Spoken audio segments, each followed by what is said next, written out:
Welcome into a new and first edition of the KSR Happy Hour. Something we're trying out this summer. You know, we're not all as busy with football season way behind us, basketball season behind us. So everyone around the KSR office thought, hey, with a little extra free time on our hands, why don't we get together on YouTube on a Monday afternoon? We'll probably do this all summer long, even past the summer, but you can find us here on Mondays at 4 o'clock. We'll rotate the hosts, the co-hosts, the panelists. Today, I'm leading the show, Drew Franklin, joined by Tyler Thompson, who is in Nashville, Nick Roush, who is in Louisville, and we are brought to you today by Country Boy Brewing. We love Country Boy, a longtime sponsor of KSR. I don't know the YouTube rules, so I have a koozie, but let's just say I'm partaking myself with their new Country Light. Got to watch the figure, Nick Roush. Getting to summertime, got to have this 95 calorie, 1.8 carb beer in Country Light.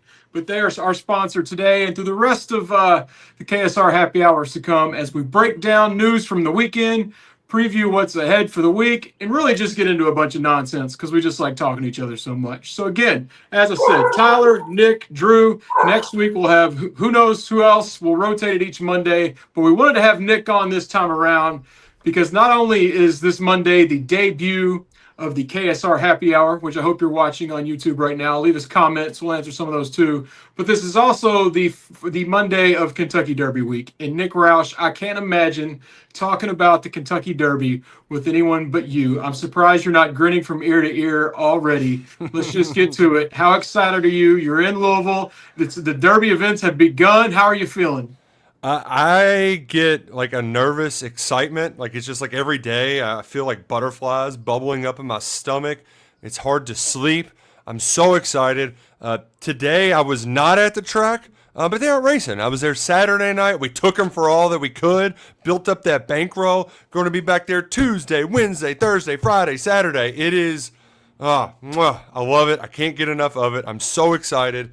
And so excited that I annoy some of my friends and family. But it's the best time of the year. It is so much fun. I can't get enough of it. We got a first from Richmond on the comments there. That's the first ever KSR Wow. Happy Hour comment. Cheers to you. Yeah, cheers, Richmond. Thanks for joining us. Tyler, we could do Derby with Nick forever. I mean, I feel like Nick could talk for hours upon hours. He'll have content all week. He'll have his own Derby previews. We'll run through these. Tyler, you helped draw up this beautiful set we have here. I'm seeing it for the first time. Yeah. Kind of a PTI style. I know Stephen Peak is behind the camera, but are you looking forward to doing this on Mondays? Yeah, absolutely. We've talked about doing this for forever, at least a couple of years, I feel like. And so now it feels like the right time. You know, basketball's winding down, football's winding down, transfer portal winding down. So I feel like we need an excuse to get on YouTube and talk to each other. And hopefully you all can hear the mower in the background. My neighbor is getting his lawn mowed right now. So between him and Remy, my dog barking, it's going to be like we're at Ryan Lemon's house. So really excited, mainly to kick this off with Nick, because I think you love the Kentucky Derby more than I know, like anybody who loves anything. Like, would you call it your Super Bowl? Would you call it Christmas? Yeah. How many hours a night are you sleeping because you're so excited? If I did the calculations, I probably lose 4 to 5 days worth of sleep in the build up to it.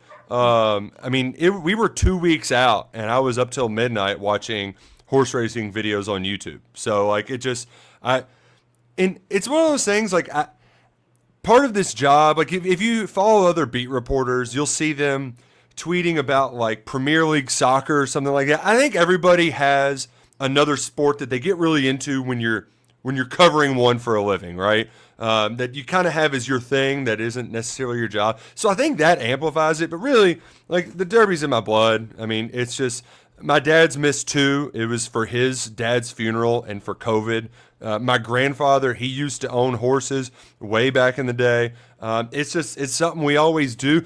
Part of the pitch when my wife and I, when we were engaged, we were looking for houses. It was like, we need to get in this neighborhood so we can be closer to the track. And it somehow worked. I don't know how that happened, but I walked there on Friday in Oaks. It's just the anticipation, the buildup, the excitement. Like, I love doing the who's your Derby horse to all the strangers where you kind of go over and it's like, well, I like this horse. No, I kind of like that one. The walkover is great on Fridays and Saturdays. They have the walkover from the backside of the barn. Mine is from my house down Southern Parkway through the infield tunnel, and I get there, and it's like I'm at center stage of a rock show. And then once you settle in, you get your beverages, you kick your feet off, you get some grass beneath your toes. Oh, I love it. I'm so happy, so fired up that Derby week is finally here. Nick, I'm going to Oaks, and I haven't been since 2020. I remember right around then when I was still going, it had gotten bigger than Derby was for many years. Oaks is just as big as Derby was 5-6 years ago. What am I walking into on Friday? Is it just going to be absolute mayhem like I expect? Well, the infield has been they've priced out too much riffraff, and Instagram has made it a thing where you have to be dressed to the nines. I mean, wear comfortable shoes. That's number one. It's a lot of walking, okay? So if you're going, that is prereq number one. But as far as people go, it will be packed. There will be a ton of people there. There's no doubt about that. But it is just a lot less mud fights and debauchery, a little bit more classed up the joint. But I will say there was one year where Steven joined me in the infield on Friday, and we were trying to find the drunkest people out there, and I couldn't find any drunks out there. I may have just needed a mirror.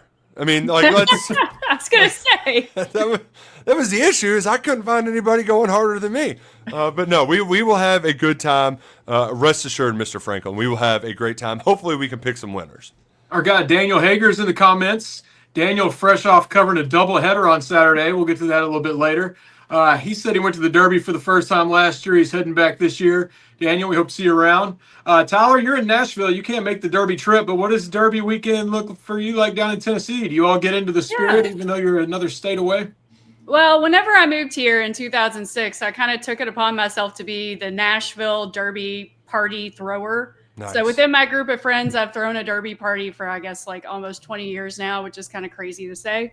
So yeah, we'll just have people over, watch it, hang around the backyard. We have that little like horse racing board peg game. If you all ever played that. Awesome game. Yeah. So we get real riled up with that. I'll be making Bourbonade, which that's the creation of Bourbonade was for a Derby party. Back when I started throwing them forever ago, I went the full traditional route. I got mint juleps. I went to like 5 different Sonics to try and get the right kind of ice, the crushed ice. Mm-hmm. And I like spent a ton of time and effort in getting fresh mint leaves and all this. My friends hated the mint juleps. And I don't even like them. So I'm like, well, screw this. It's not worth it. So I put together the recipe for Bourbonade, which is actually a Woodford Reserve recipe that I just messed up on accident because I didn't have one of the ingredients. So that's how Bourbonade was born. And I mean, besides Country Boy Brewing, it's all I will drink on Derby Day. So I'm excited. We haven't had the party for the past couple of years, so it'll be good to get back into it. That's smart too. Yeah. Like my siblings, they are expats, so if they don't make it back, they are also the Derby party hosters. I recommend an Exacta board. So it's like a Super Bowl squares, but instead it's the different numbers of the horse, and whoever gets the first and second place that lines up. That's a fun way to get a little extra action, because I don't believe you have horse betting in Tennessee, do you? I don't think so. I was going to ask about that because we've got our great friends from Naira Bets who we'll talk about a little later. But yeah, so we have like a betting board. I just print out like all the post positions, and people can throw $2 on a horse. But an Exacta board sounds like a lot more fun. So I may hit you up for some advice on that. The KSR radio show, we're rooting for Simply Joking. Yeah. Slipped my mind there for a little bit in the Oaks. But Nick, do you want to go ahead and give any picks, or are you saving those for later in the week? Well, I will have a handicapping show tonight with Pete Fornatail from In the Money Media. He's great. He joins us every year. It's one of our more watched shows on this channel. I will say there's always like one horse that I get out the biggest hammer I got and freaking pow, and it's usually on the undercard. And I don't know what that's going to be. Vava got home for us last year. I wouldn't say I was shaking, but like when I walked up to the window and walked back, I was like, whew, that was a lot. We got it home. One year, it was after She Dares the Devil won the Oaks, and I was telling everybody, like, those people you have in your phone that you don't text very often, that like I'm going to try to impress him. I was telling everybody to bet She Dares the Devil, and she came in second. That one hurt. So I will have one that I will get out the hammer for. But if I was to, you asked me today, the Oaks Derby double is a bet where you just bet the winner in both races, right? Sometimes I get stupid too early. I forget to make the bet, and it's annoying. But Good Cheer is undefeated in 6 races. Brad Cox has awesome fillies. Wacara is a decent, like I was surprised that was 6-1. But Good Cheer's a 6-5 favorite. So my advice is just single Good Cheer, pick Good Cheer to win the Oaks, and then all in the Derby, and then just hope a price horse gets in. But we'll talk about this quite a bit. I heard Tom Leach say it. It's a good year for the 1 seeds. Like this will probably be our biggest favorites in a while. We haven't had as many as of late, so you might get a more chalky Oaks and Derby, but that doesn't mean you can't win a bunch of money in the undercard. A lot of great stakes races early on. I'll be sharing some of my picks on KSR Plus. I will say it does.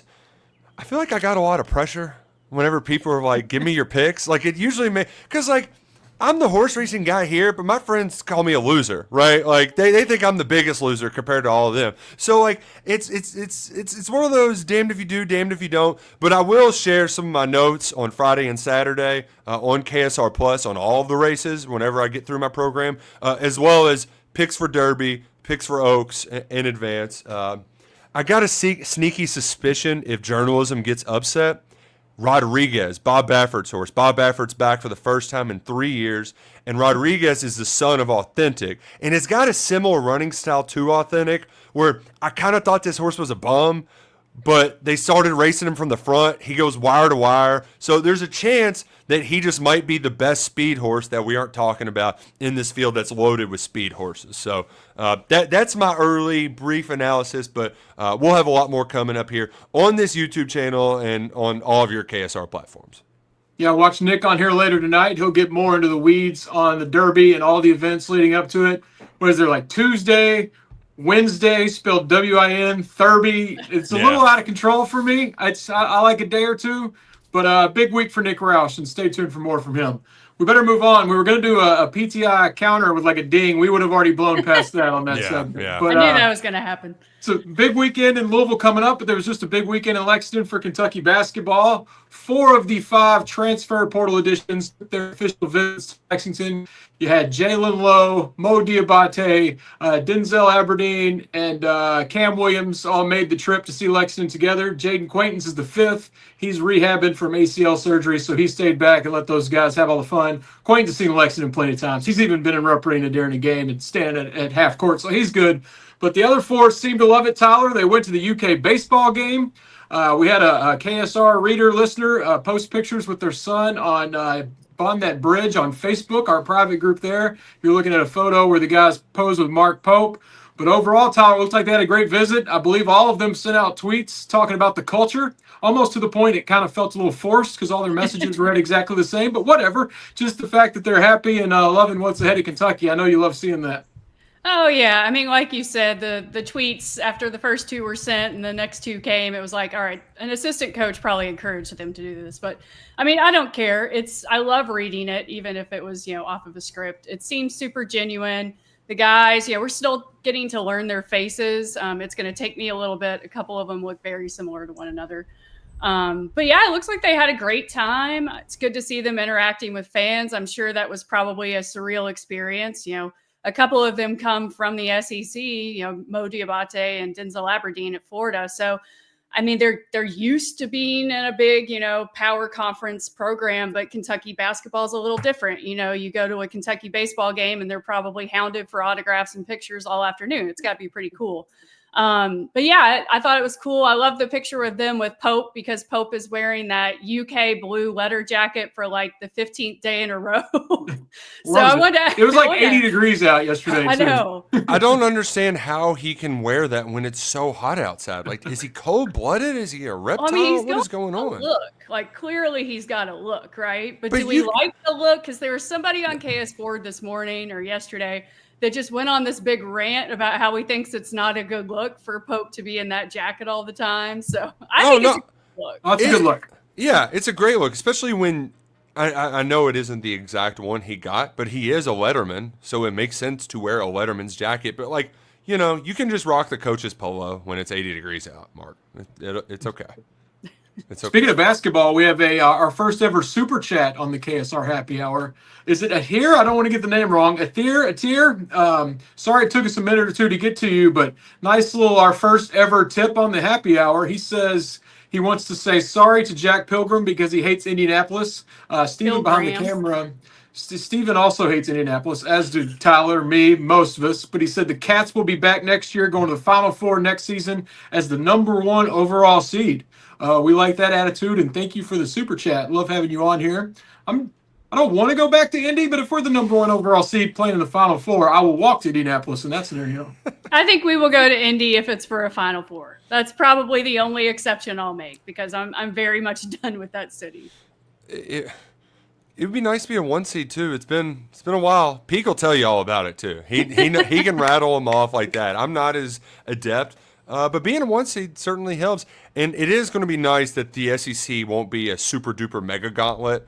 I got a good chuckle when I saw Chad Baker-Mazaro is, in fact, leaving Auburn. We'll never hear about him again at USC, but it's still just funny. Like, all right, go off, 28-year-old. Go live in L.A.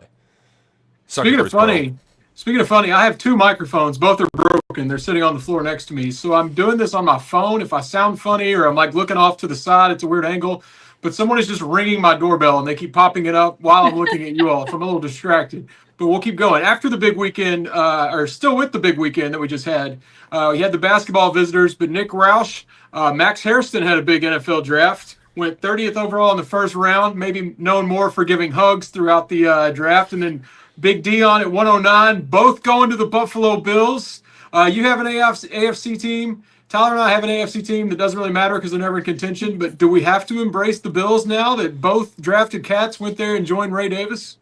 It's unfortunate because the only reason why I'm a quote-unquote Pittsburgh Steelers fan is we had to fill up content during COVID, and I had forsaken the Bengals. I needed a new NFL team. So I think among my finalists, it was like Steelers, Bills, Chiefs, and they just were assigned to horses in a horse race, and the Pittsburgh Steeler horse won. It would have been much cooler if the Bills horse would have won because I do have they're a fun team to cheer for because the city of Buffalo, because the fans are so rowdy, because Josh Allen is incredible to watch, and they've been so close so many times to knocking off Patrick Mahomes, getting the Super Bowl, but they just can't quite do it. And now you've got 3 really likable Cats on the same team along with Ray Davis, who played a big role for them as in the rotation as a running back, scored a touchdown in a playoff game.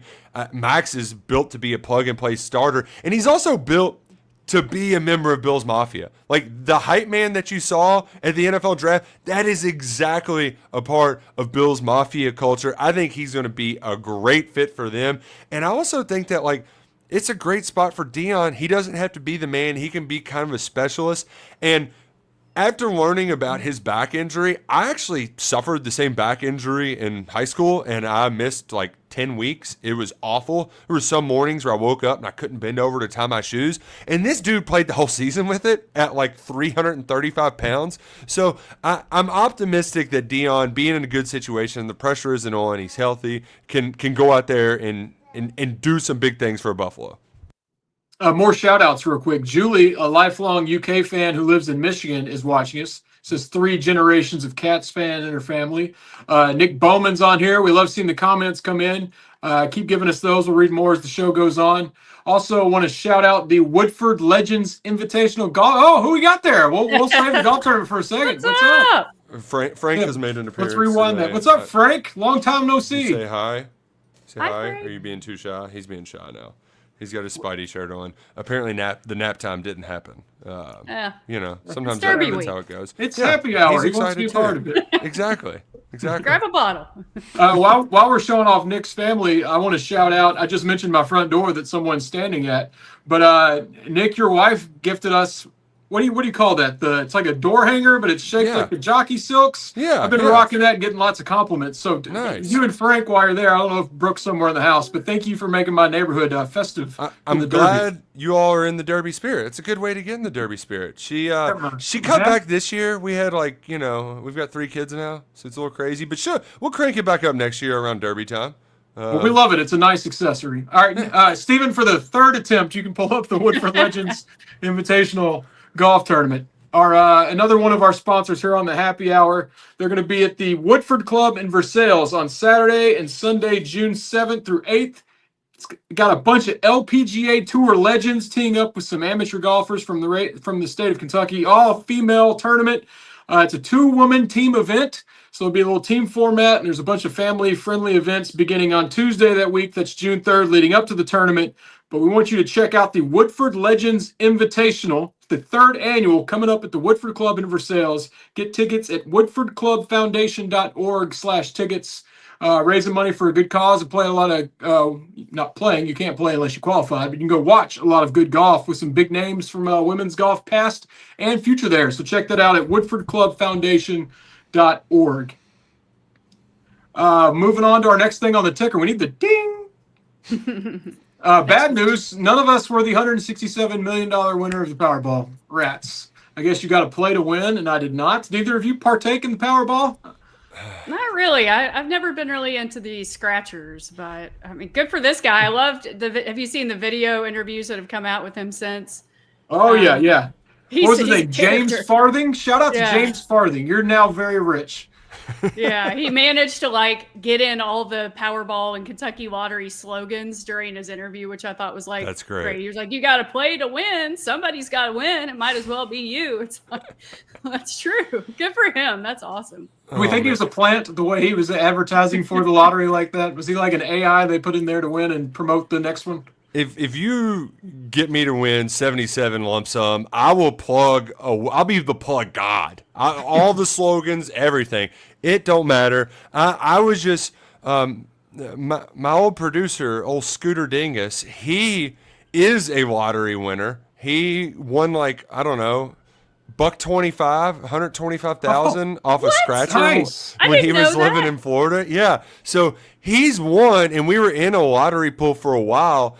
And basically it was just like, guys, because it gets old buying losing tickets every week. He said, guys, we're going to win eventually. We just have to keep playing. And maybe he was right. Maybe we missed out. I just know that if I was the winner, the Roush Racing stables would be created, and we'd be trying to win that damn Derby. All right, like that. There's no doubt in my mind. I know the wife would probably have some other things like, ooh, let me quit my job. Let's pay off our house. Buying horses is your new job, honey. Like we're gonna go win that Derby. You running a stable operation while still getting hammered in the infield during Derby sounds counterintuitive because I don't think you'd be able to quit. I think you'd be better off just buying the Nick Roush family suites in the Kentucky Derby infield and continuing to enjoy it as a spectator. Oh yeah. Like nothing would change. It would just be like we actually have a horse that could win us a lot more money instead of us losing money while betting on it. Yeah. Well, let's keep playing the game. Tyler, what would you do if you had been James Farthing taking $167 million? I think I'd do the boring stuff first, like hire an attorney and an accountant and all that. But I mean, would you all take the lump sum or would you take the payments over time? So it's like what, $77 million in the lump sum, or you can get it paid throughout the rest of your life. Like I'm doing. I would need to read the fine print. Like, is there any scenario where in 10 years there's like a law written and like, oh, sorry, we don't have to pay you the rest, or I don't know, I could get hit by a car. Like, does my family get it? I would need to know a little more of the details. I would want to be responsible and get it over time, but I think when put in front of me, I'm jumping on the all at once payout. Well, also like to us, what's the big difference between 77 million and 163 million? Like there's a lot more things you can do, but like when you're going from what we make to what that is, that's a huge difference. So I think I would buy some vacation homes. I'd have one in Italy, one in like 30A, one in California. I'd buy a vineyard. I don't know. But I mean, just to me that just a massive money, like 77 million is just crazy. Like, I think you'd have to take the cash option, even though I'm sure you could talk yourself into the installments over time. But what's also interesting to me, so that's the largest jackpot in Kentucky history, in Powerball Kentucky history. Did you know the second largest was also a ticket sold in Georgetown? Oh, Georgetown's hot. I know. It was I looked it up. It's 128.6 million in December 2009 sold in Georgetown. So something about Georgetown. And I like that it was at a Clark's pumping shop. Our friends at Clark's, because the stores get a little kickback too. So in some ways, the Clark family won big too. Not to the tune of 167 million, but I don't know, probably in the million or two range. I don't know exactly what it is. I saw on the internet it's like 5%. That's more than $1 million. So I mean, they could put real cash in those money guns now, where they pump and shop. They could do some more ads with Kentucky basketball players. I would do some dumb stuff, but overall, I'd still be responsible. I wouldn't be the guy that blows it in 5 years. I would invest a lot of it, get it to where I'm making a couple mil a year for it just sitting around there. But there would definitely be a private jet leaving Lexington for Las Vegas with all my friends on it with no budget. Yeah. I always thought it'd be cool to book like a big band for a private party, like one that is normally in big concert halls and they're just your band for the night. Like, imagine just getting Sturgill Simpson to just play a gig for you. That would freaking rock. Is that your pick? Let's say it's the big announcement of the Roush stables, and you're having a big event to celebrate it. Really, with that kind of money, you could afford any band you want. Nobody's turning you down for that. Who's at the Roush stable grand opening? I think it would be Sturgill, because I've seen him live a couple times, but like it would be fun to be like, hey, can you play it this way? Can you do the band the mowing grass? Like, let's just play mowing grass start to finish. Like, hit it, and then you get after it. Like that would probably be the call. Probably be the call. Although my wife, she would probably ask for Brooks and Dunn. I'd say, honey, we just saw them not that long ago. Like, let's change things up here. Or maybe they open for one another.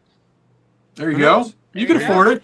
Brooks and Dunn can't be that expensive these days. I don't think you have to win the lottery. They'll probably be at Barnstable Brown along with Travis Tritt and Boys to Men. And I would start a hater NIL collective where I just pay Louisville and Tennessee players to not play or to switch at the last minute. Whatever they were making, I'll come over the top at the last minute and just completely destroy their rosters and try to be a driving force in ruining both of those schools just to help my Cats. In addition to helping Kentucky, too. I'm buying the hell out of some players. I'm overpaying for everybody. Can't wait to give me a quarterback.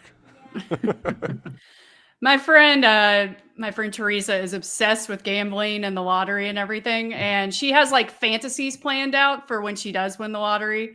And one of them is similar to your taking your friends to Vegas, but she would pay to send all of our friends to Vegas, put us up in suites. And then in like gift boxes in each room would be $100,000 in chips for every single person. Like that would be an awesome way to celebrate winning the lottery. Somebody's got to put it all in black too, right? Like you gotta just try to double up right off the get-go. Oh, one of my friends definitely would, because they know I'd be right behind them, ready to re-up their chip count if they lost. Exactly. Maybe in hindsight, maybe I would blow through this pretty quickly. Before we go to our next topic, I need to take a drink of my Country Boy, because some of the images, I won't say embarrassing, but I stepped out of my comfort zone a little bit on Friday. I was in Romeo and Juliet here in Lexington for the Lexington Children's Theater. Big fundraiser. They had an auction and stuff where I don't know the tally, but it was somewhere around $40,000 just when we were starting the show. Nice. On a serious note, it helps all the youth programs they have there, put on shows, summer camps, all that. Getting to see some little kids running around. They were practicing for How to Train My Dragon coming up this summer. They're so excited. But I got to be a part of that to raise money on Friday night. I was Count Paris in Romeo and Juliet. Tyler, Nick, I just got to tell you, I didn't know what I was in for when I signed up. It was an email. I said yes. And then it got here and it was in front of me. I had an absolute blast. It was very informal, not very serious at all. In fact, in the last scene, I die. And before the guy stabbed me, Romeo stabbed me, he says, "Look, Rick Pitino," and had me turn around and he stabbed me in the back. So, I don't know if Bill Shakespeare had Rick Pitino in the original version, but there was some partaking of some local brown water throughout the show. And when we got to Act 2, everyone was improvising. We threw our scripts aside and we're basically just doing whatever we wanted. But it was a great crowd. Oh, wait, is there sound on that? I hope not.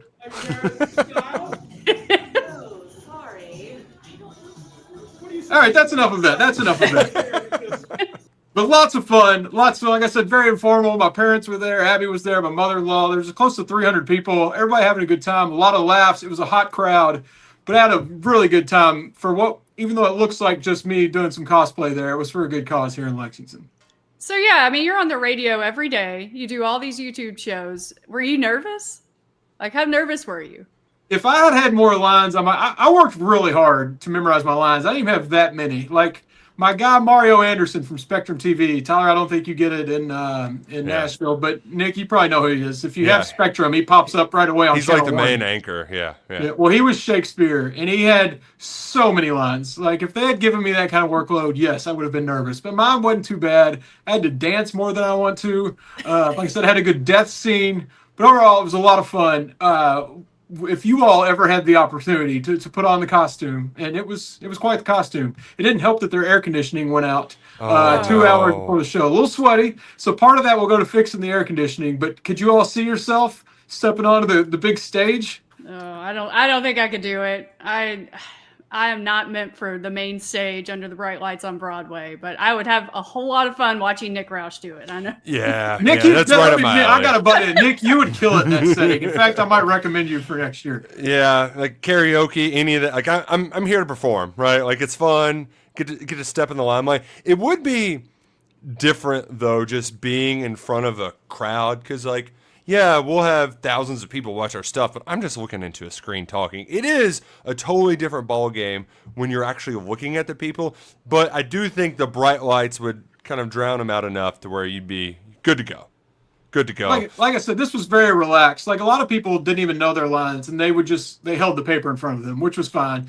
You know, a lot of people in it are very busy. They can't commit 10 hours a week or whatever it would take to memorize them. So like I said, very, very loose and informal. You could even, if you didn't know your line, you could yell to the director, line, and he would read it for you. So it was mostly just fun. But I could see you absolutely killing it. I would love to do the line part. Just one, like Michael Scott in The Office during the deposition, he just loses where he's at. Line, that would be fun. The dancing though, did you practice the dancing, Drew, or was that just kind of off the cuff? How you were feeling the vibes of the whole Shakespeare?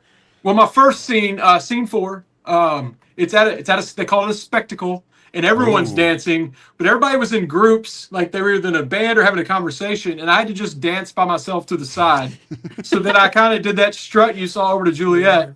I wasn't planning on confessing this, but once I did my scene talking to Juliet, I was supposed to still be on stage and just move over a little bit. And I was just so relieved to have gotten my lines. I went all the way out into the lobby and I ordered a drink. And I'm watching the scene on the TV. And at one point they play YMCA. When it comes on, I remembered, I'm supposed to be doing YMCA. So I just kind of tiptoed back to where I was supposed to be and winked at the director. Like I said, it wasn't a big deal. Very, very relaxed. But I was so focused on my lines, I just walked off the set and completely forgot I was still supposed to hang around. That's awesome. Great time, though. Great time. Also a great time from this past weekend, Kentucky Proud Park. The Bat Cats are hot. I don't know if we're still calling them the Bat Cats. I remember I got an email about that like a decade ago, said stop doing it, but we do it anyway. But Kentucky baseball, they won 6 of 8, including a series win in Knoxville against the top five team in Tennessee. Then on last Tuesday, they win the Battle of the Bluegrass against 20th ranked Louisville, and then have South Carolina at home win 2 out of 3, including the rubber match, winning on Sunday 11-5. I'm not going to say anyone had given up on this team. I kind of gave up. But they're hot right now, playing really well. I saw a projection earlier today where they're like a 2 seed in Chapel Hill. Keep playing and look like you can be in a good spot in the tournament. Were either of you able to keep up with Daniel Hager's KS board thread, or if you subscribe to ESPN Plus, actually watch it? Y'all get to keep up with the Cats? I caught a little of yesterday's, but I missed the drama on Saturday night. So apparently South Carolina won the second game of the doubleheader, and they danced in the dugout, and that really got Kentucky fired up. Like, I need some details on this. I think it's very funny how sensitive baseball people can be about anything.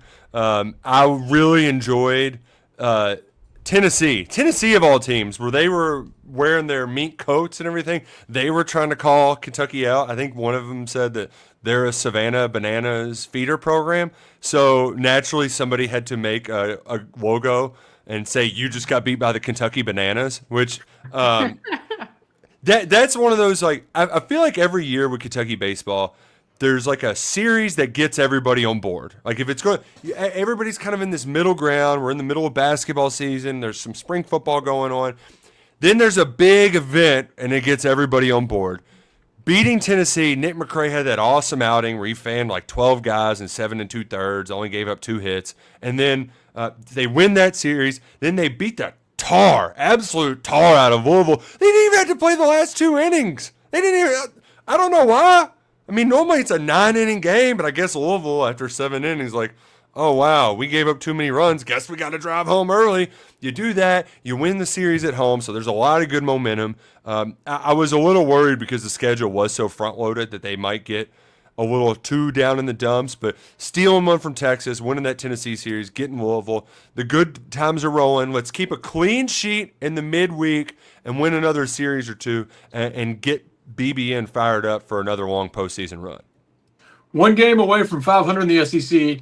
Also, they've led in 20 of 21 SEC games. That's pretty crazy to have the record they do and have had a lead in all those games. But at least they're finally able to a place where they're taking advantage of their opportunities and finishing games. On Tuesday, they head to Bowling Green to play Western, a rare midweek away game. And I thought, you know what, Western? We like Western, no big deal. We'll go smoke them. I didn't realize Western was ranked 17th last week. They just got swept by FIU. But until this past weekend, the Hilltoppers were a ranked team. So another challenging opponent ahead, Tyler, in this one-off situation coming up tomorrow night. Yeah, I know. Like you, I didn't know that Western was good at baseball this year, but they are. And so that'll be a big game. And then this weekend they go to Mississippi State. And didn't Mississippi State just fire their coach? Yes. So I mean, that's kind of crazy. Yeah. Let's and get maybe them.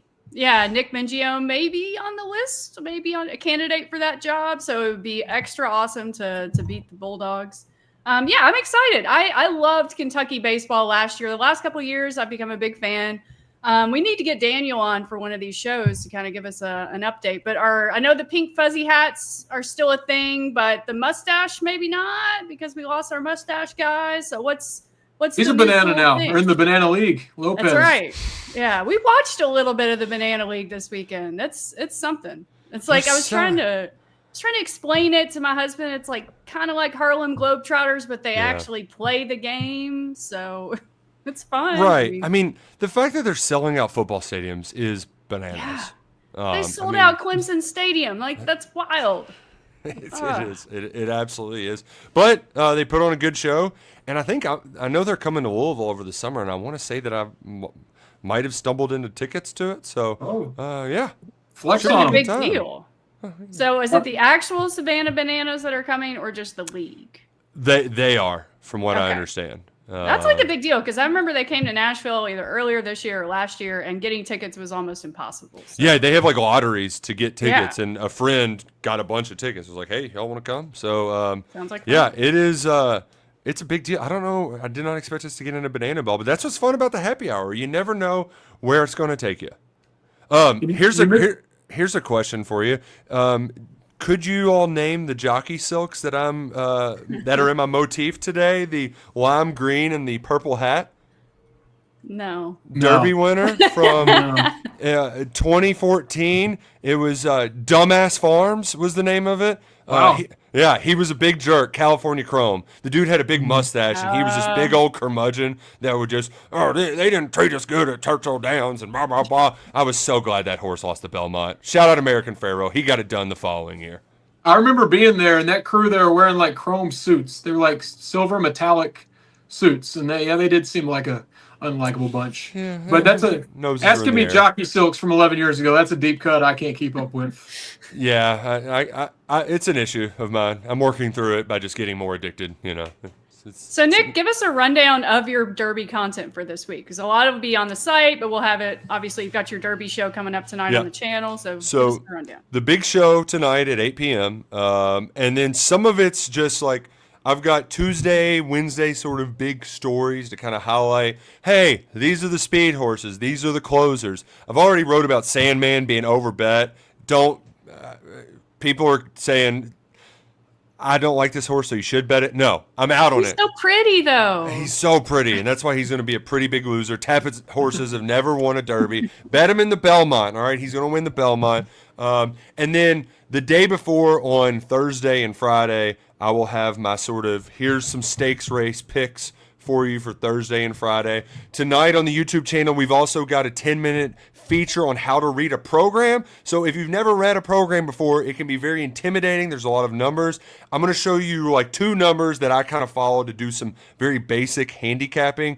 And it, you know, it just could be a few things where now when you open up and look at it, it's like, okay, I know what this means. I've got a better idea. This is Peak when we were making it. He was like, well, normally I would just pick based on the odds. The odds are like the worst thing you should use to bet your horse. Maybe you just want good value, but they don't really mean anything. So some tips you should learn from that.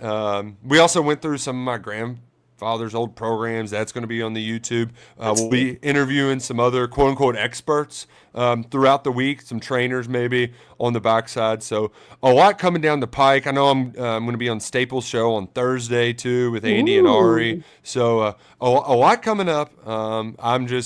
It doesn't feel like work for me, but that is part of it is you got to get as much work done as possible by Thursday because we're Friday morning. It's game time. There was one year where, I mean, this is with kids. I was up 6 a.m. It's just like raining outside and I've got my coffee and I'm just like, whoo, you know, like just it's almost Find something that you love as much as Nick Roush loves the Derby. Oh, I love it. It's just your enthusiasm is contagious. I can't wait. Wednesday night is our big get the whole crew together. Everybody's got their programs out. We're handicapping. We're playing a little cash games of poker. Like that's just the most fun. And you know, sometimes your friends they have losers. Sometimes you've got losers. But at the end of the day, that's what's all fun. Is you're just powwowing around, doing a little drinking, smoking some cigars, having a great time. Hopefully, we quadrupled the bankroll on Saturday night. So let's keep on stacking, keep on rolling over, and let's take Churchill for all they got. Get some Kentucky or some Country Boy brews. Oh yeah. Speaking of, I need a new one. Go down like water. Our timeline's done, but I want to continue the Derby discussion. Y'all have anywhere to be. We'll be fast, and I have another Country Boy Light. Look, last one in the pack. 95 calories, 1.8 carbs. New Country Boy Light. Again, I don't know the YouTube rules on this, but here we are. It's happy hour. It's a Monday. Also, I didn't drink all 5 of those in this show. I had 2 left. They're my lawn mowing beer. I got the yard looking good on Saturday. Nice. But back to the Derby talk. Tyler, you posted the Barnstable Brown party. I always love the guest list. Who are you most excited to see on that list? I'll read a few of them. You got the hits. Joey Fatone, he's always there. Aaron Rodgers, always there with Randall Cobb, AJ Hawk. They have like a Packers table. Mm-hmm. They've been doing it forever. Boys to Men, you can't miss them. This year, some new ones that I don't recognize. Machine Gun Kelly, don't really care, but he's on there. Simone Biles. But if you're going to Barnstable Brown and you can go up to any VIP table and pull up a chair, who are you talking to? It's got to be Tracy Morgan, right? Yeah. I mean, if you want to laugh, you got to sit with Tracy. Machine Gun Kelly was the most confusing name on that list to me. Had no idea he was a Derby fan. I guess he just likes to party. Louisville could be the center of some celebrity gossip if what's his girlfriend or ex-girlfriend, Megan Fox, if she shows up, they're kind of like on again, off again. I think they're off again, but they just had a kid. So I don't know. It'd be kind of interesting if she showed up. Do we think Vito comes with Big V?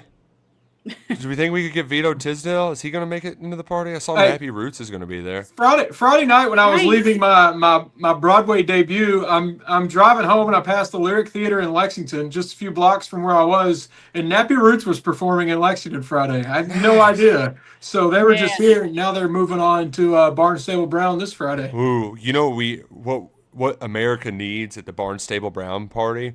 We need a mashup, Scott Stapp of Creed with Nappy Roots performing "Oh No." Oh man, I glossed right over Scott Stapp. That's my pick right there. I've been singing Higher so much lately since the SEC tournament when they played it every night I was at Kid Rock's. It has been stuck in my head.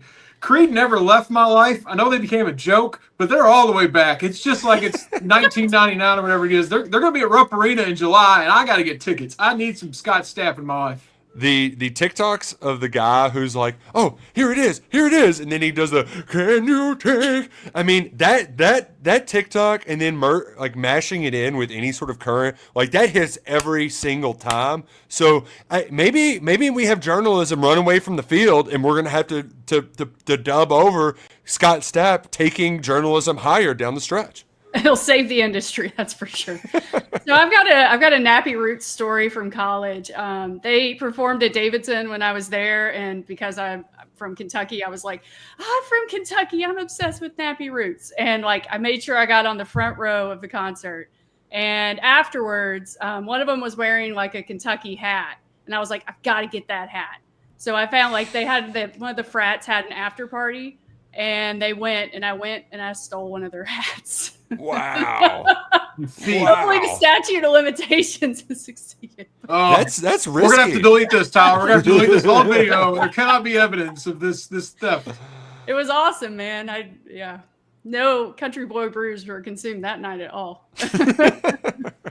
Speaking of awesome, this was pretty fun. Let's do it every Monday. What do you say? Let's do it. Sounds good to me. Yeah, again, shout out to the Woodford Legends Invitational coming up first week of July at the Woodford Club. Check out those tickets.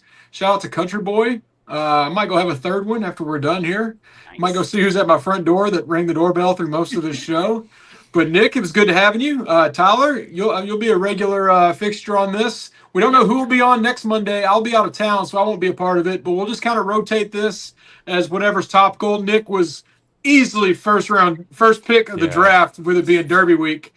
We saw Daniel in the YouTube comments. I was going to text Steven mid-show and see if we can pull him in, but my phone's up here. Here's my hands. Couldn't do that. But we'll get Daniel on to talk about UK baseball as the season winds down.